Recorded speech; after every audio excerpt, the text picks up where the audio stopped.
అందరికీ నమస్కారం. నేను సద్మ వేదుల శ్రీలంకలో డే 2 మార్నింగ్ బ్రేక్ఫాస్ట్ పూర్తి చేసేసాము. చాలా వెరైటీస్ పెట్టాడు మొత్తం అంతా. వెజిటేరియన్స్ కూడా ఇక్కడి నుంచి వెజిటేరియన్ ఆప్షన్స్ ఇవన్నీ కూడా. రెడ్ రైస్, గ్రీన్ గ్రామ్ పెసలు పెట్టాడు. మిల్క్ రైస్ ఇది నేను ట్రై చేయలేదు. నేను చూడగానే నాకు భయం వేసింది. నాకు ట్రై చేయడం. ఇడియాప్పం స్టైల్లో ఉంది, తమిళనాడు ఇడియాప్పం. కోకోనట్ తోటి, కొబ్బరి తోటి, కార్న్ ఫ్లాక్స్ మొత్తం ఉన్నాయి ఇక్కడ. ఆమ్లెట్స్, ఎగ్,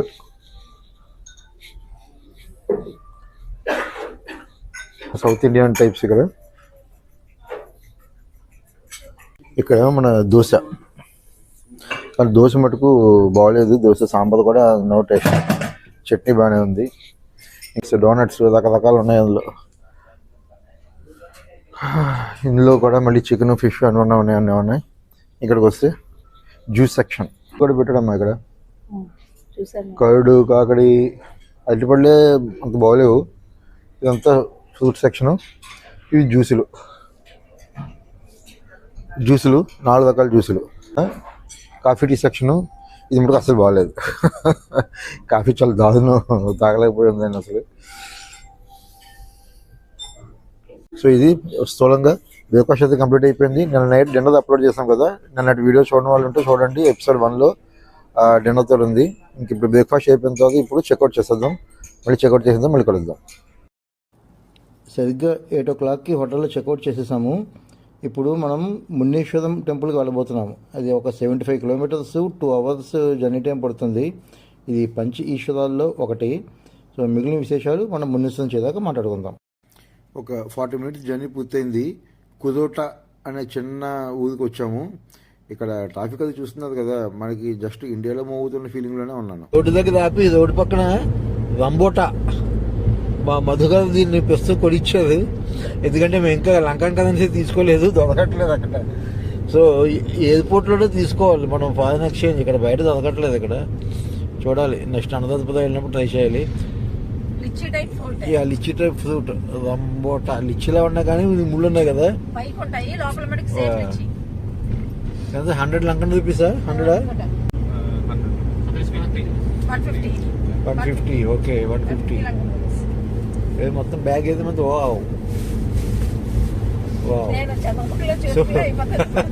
నెల ఉంటాయట, 10 రోజులు ఉంటాయట ఇవి. సరిగ్గా ఇప్పుడు టైము 10:30 అయింది. 75 kilometers డిస్టెన్స్ ట్రావెల్ చేయడం అయింది. శ్రీ మునీశ్వరం శివన్ కోయిల్ రావడం జరిగింది. నాన్నకల్ బ్యాక్గ్రౌండ్లో చూస్తున్నారు కదా మునీశ్వరం టెంపుల్. నెక్స్ట్ అది మనం లోపలికి వెళ్ళాక చూస్తూ మాట్లాడుకుందాం. అంటే ఇంకా త్వరగానే వచ్చేవాళ్ళము. ఈ మధ్యలో ఫారిన్ ఎక్స్చేంజ్ కరెన్సీ కోసం ఆపడం జరిగింది. అక్కడ ఆ పిల్లలు ఒక 1/2 hour పైగా తినేది టైం నాకు. మొత్తం టెంపుల్ పరిసరాలన్నీ ఒకసారి చూపిస్తున్నాను, చూసేయండి. ఇది చిన్న ఊరు. యాక్చువల్గా ఈ ఊరికి వెళ్ళే మునీశ్వరం. ఇది టెంపుల్ కూడా చాలా చిన్నది మన వాళ్ళతో పోలిస్తే. ఏంటంటే ప్రాచీన టెంపుల్ అని చెప్పే దీని ప్రాముఖ్యత.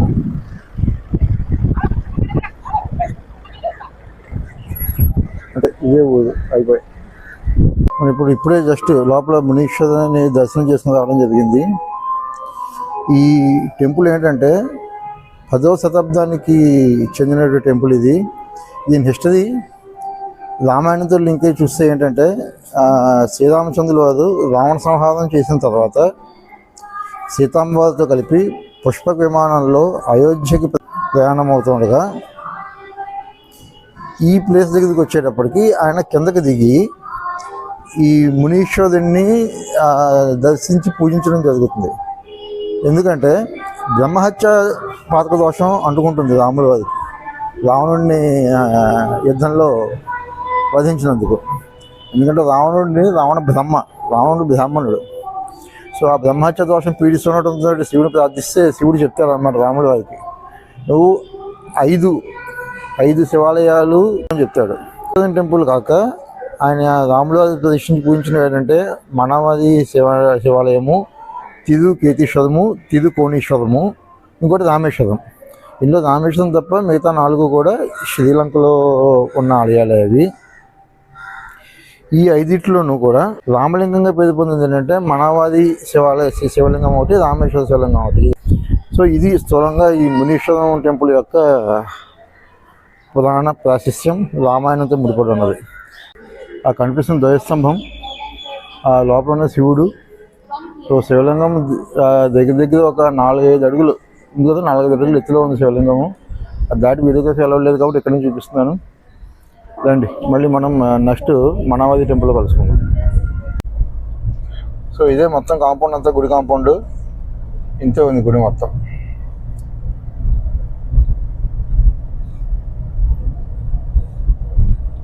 ఈ ఊరు కూడా ఇంతే, చిన్న ఊరు.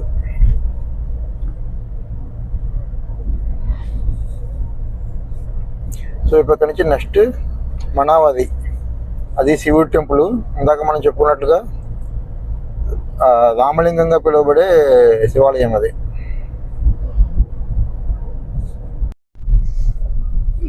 మనావతి శివన్ కోయిల్ని చేరుకోవడం జరిగింది. మనం కరెక్ట్గా 12 కిలోమీటర్ల దూరం మునీశ్వరం నుంచి.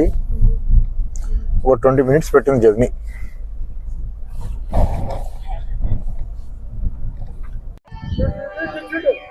ఇప్పుడు గుడి దగ్గర ఒకసారి 360 పనోరమాలో మొత్తం గుడి ప్రదేశాలు చూపించేస్తాను మీకు.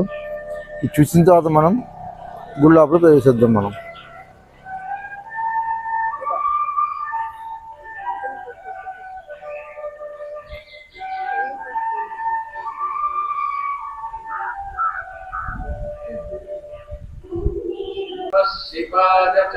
టెంపుల్ లోపల గంటదయ్యాము.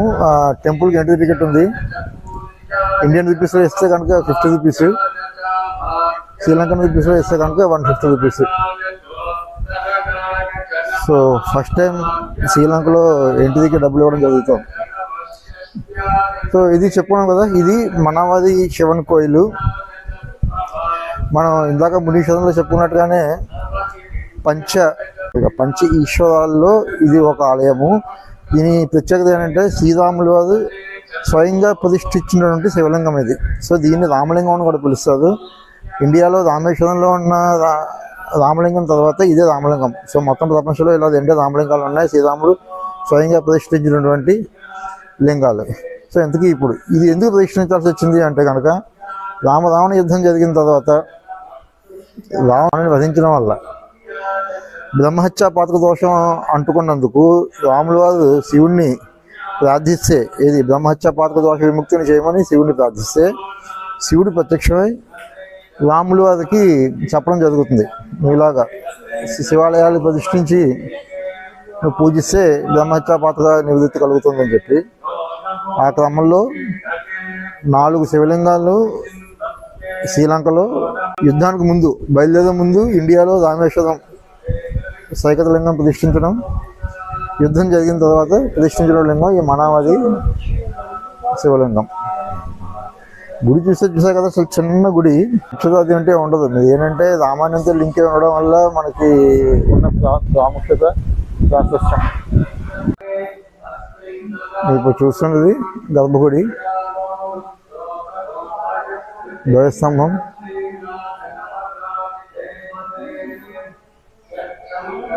శివుని జూమ్ చేయడానికి ట్రై చేస్తాను. లోపల కనిపిస్తున్నాను కదా శివుడు. శంభో శంకర, హర హర మహాదేవ. దండి శివాలయ ప్రవేశం చేద్దాం.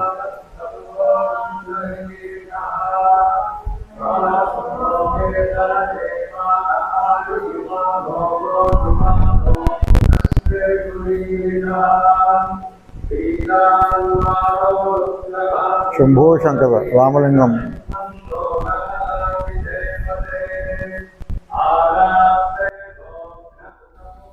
రామలింగ దర్శనం ఎంతో పుణ్యఫలం. చూస్తున్న మీరు మీ బంధుమిత్రులకి తప్పకుండా షేర్ చేయండి.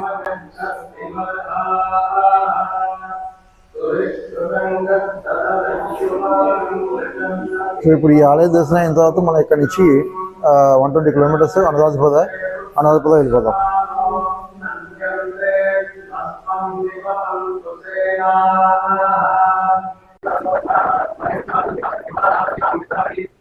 ఒక ఇంపార్టెంట్ విషయం అంటే టాయిలెట్స్ గురించి మాట్లాడుకుందాము.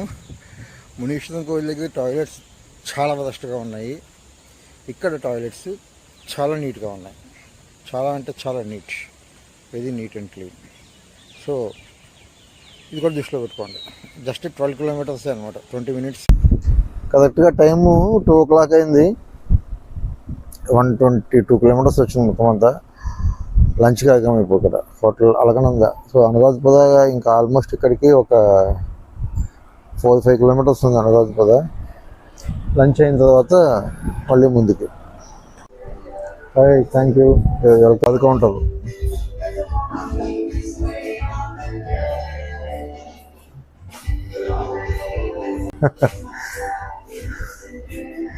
సో లంచ్కి సెట్ మెను ఏమేమి ఇచ్చాడు మేడం? ఇది వంకాయ, బైంగన్ కర్రీ, బెండి, వావ్, ఆలు, దాల్, పాపడ్, బీట్రూట్. ఓకే, ఏమైనా టేస్ట్ చేసారా ఇంతవరకు కర్రీస్లో? తెలియదా? Okay, nice. సో లంచ్ అయిపోయింది కదా, మళ్ళీ లంచ్ పూర్తయిన తర్వాత మళ్ళీ కలుద్దాం. దీన్ని లోపల ఈ ఫోన్ కాస్త ఛార్జింగ్ పడేయాలి.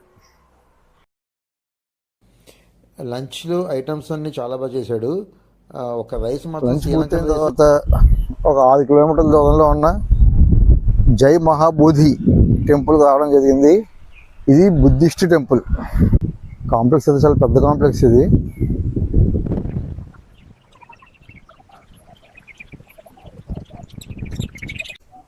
షూ స్టాండ్ ఉంది, ఫ్రీ షూ స్టాండ్, కానీ ఓన్లీ ఫారినర్స్కే, లోకల్ వాళ్ళకి పెట్టుకోవడం లేదు. ఫస్ట్ టైం షూ స్టాండ్ దగ్గర ఈ టైప్ బోర్డు చూసాను నేను.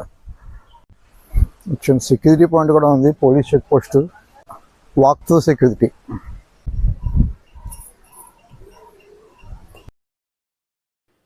మనం చూస్తున్న ఈ బోధి వృక్షానికి మొదలు దాకా వెళ్ళి చుట్టూ పరిక్రమ చేసి పూజలు చేసే అవకాశం ఉంది, కానీ ఎవరిని అనుమతించట్లేదు.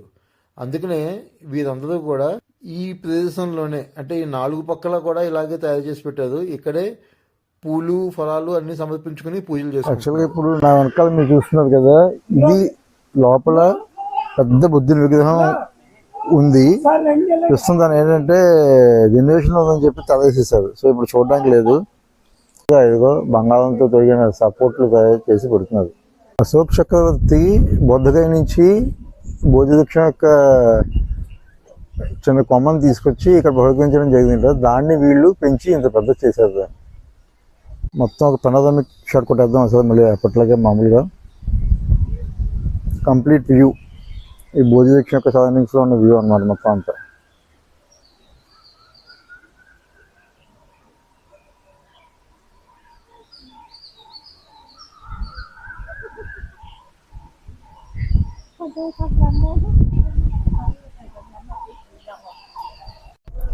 మహాబోధి నుంచి ఇప్పుడు ఇసుదుమునియా టెంపుల్కి వేసే స్టార్ట్ అయ్యాము.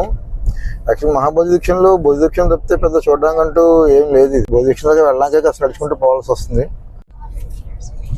చేరుకున్నాం ఇసుదుమునియా.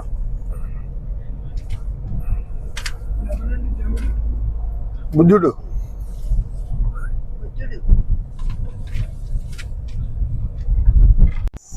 సో ఇసుదుముని రాజమహా విహారాయ అక్కడ వచ్చాము. ఇది యాక్చువల్గా చూస్తున్నారు కదా, కింగ్ దేవనపియ తిస్స క్రీస్తుపూర్వం 3వ శతాబ్దంలో నిర్మించినట్టుగా చెబుతున్నారు. సో అందుకని వెళ్ళి చూద్దాం ఇది ఎలా ఉందో. దీనికి ఎంట్రీ టికెట్ ఉంది. Entry ticket 500 Lankan rupees per head. 500 లోపలికి వెళ్ళడానికి.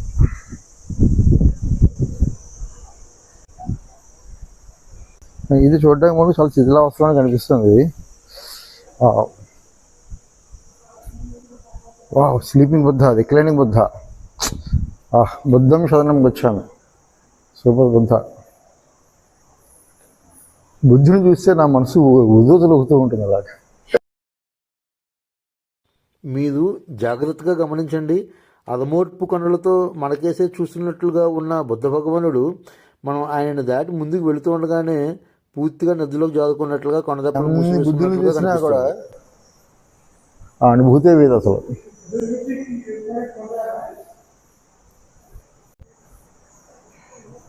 ఇక్కడ కూడా పెయింటింగ్స్ ఇవన్నీ.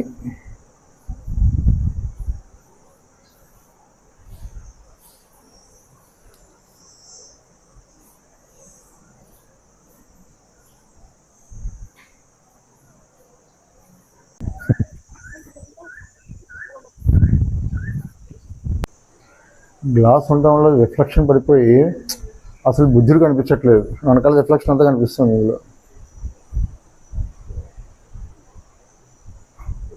వెనకాల రిఫ్లెక్షన్లో నాకు నేనే కనిపిస్తున్నాయి ఇందులో, అద్దం పెట్టడం వల్ల వచ్చిన ప్రాబ్లం.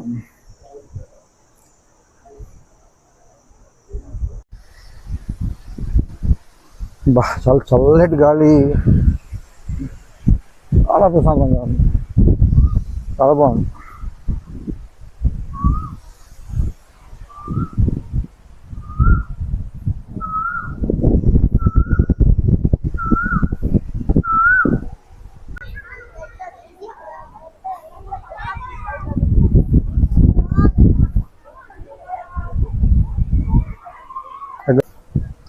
అయిపోయింది, వస్తుంది దగ్గరికి అంతే. ఈ కొండల మధ్య నుంచి నడుచుకుంటే వెళ్ళాలి, ఈ అనుభూతి వేరు. వా రికార్డింగ్ ఈజ్ ఇన్ ప్రోగ్రెస్. ఇలా అయిపోయింది, అయిపోయింది. నమ్మది కేక్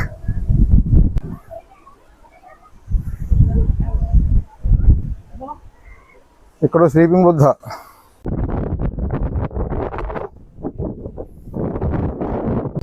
ఇక్కడ నుంచి చూడండి ఏదో వ్యూ ఎలా ఉందో. ఇందాక కింద అక్కడి నుంచి వచ్చాం, చాలా బాగుంది కదా. అదిగో ఆ ప్లేస్ నుంచి వచ్చాం ఇందాక. ఇవి ఛాలెంజింగ్ స్టెప్స్. అమ్మ ఎంత తెస్తున్నా ఒక్కొక్క విషయం ఒక్కొక్క వద్దు, ఎక్కలేవు నువ్వు. ట్రై చేయి అయితే, ఇక ట్రై పట్టుకుని ట్రై చేయి, ఎన్ని చేతితో పట్టుకుని ట్రై చేయి. ఇది ఒక్కటే, మిగతా అంతా బాగుంది. వా ఇక్కడ ఎత్తే సూపర్.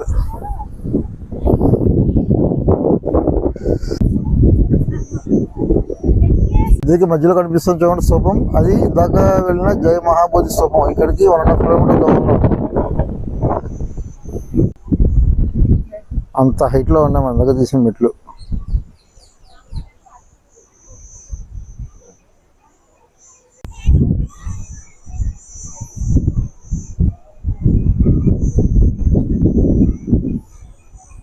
మెట్లు యాక్చువల్గా 2 కొండలను కలుపుతూ వేసిన మెట్లు ఇవి.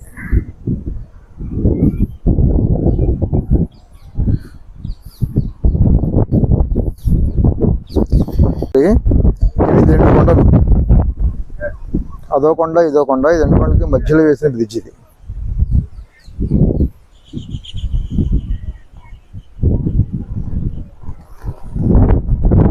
దూరం ఇది. రిసార్ట్స్కి వచ్చి హోటల్ చెకింగ్ చేసేసాము. ఇది కొద్దిగా హైవే నుంచి అదిగో అది రోడ్డు, అక్కడ నుంచి కొద్దిగా మట్టి రోడ్లో లోపల రావాలి. లోపలికి వచ్చాము. 4 పాయింట్స్ రిసార్ట్స్. ఓకే, చెట్లు బాగున్నాయి, చిన్న చిన్న ఉన్నాయి. 4 points resort. Reception 4 points.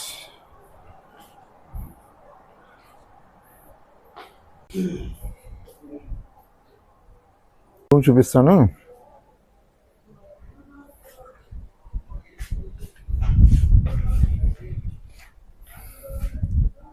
Twin beds,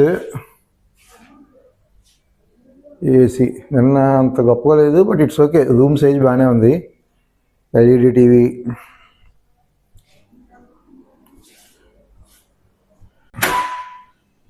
washroom విశాలంగా ఉంది, కానీ ఇక్కడ షవర్ బాగుతాయి.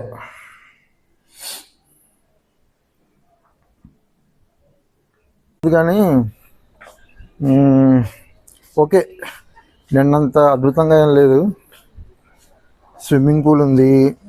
అట్మాస్ఫియర్ బాగుంది చక్కగా. మామిడి చెట్లు, మామిడి చెట్లు బాగున్నాయి. మామిడికాయలు